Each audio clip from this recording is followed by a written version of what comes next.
Hey guys, this is party of my journey. Railway station నుంచి bus stop వరకు బస్సులో వచ్చేసిన. ఇక్కడ నుంచి మళ్ళీ బస్సే ఎక్కాలి, బికాస్ 2 hours జర్నీ ఉంది కదా. ఈ బస్ మనకి ఫ్రీ అంటుంది ఏంటి అని అనుకోకండి.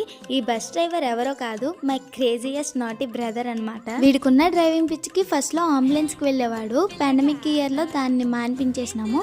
తర్వాత బస్కి వెళ్ళాడు. లక్కీగా నాన్ స్టాప్ వేశారు కాబట్టి ఓకే. కానీ మా అన్ని గురించి నేను చాలా గట్టిగా కోరుకునేది ఒకటే, వీడికి ఏ ప్యాసింజర్ వస్తే సర్లే అది వదిలేయండి. ఇలా గోదావరి మధ్యలో మంచి సాంగ్ పెట్టుకుని ట్రావెల్ చేస్తూ ఇలా ఎక్స్పీరియన్స్ ఎవరైనా చేశారా? కింద కామెంట్ చేయండి. అలా కాసేపటికి మా ఊరికి వచ్చేసిన. మా ఊరికి వచ్చినా కానీ మా ఇంటికి అయితే వెళ్ళలేదు. ఫస్ట్ మా అక్క వాళ్ళ ఇంటికి వెళ్ళి అక్కడి నుంచి మా ఇంటికి వెళ్తా అనమాట.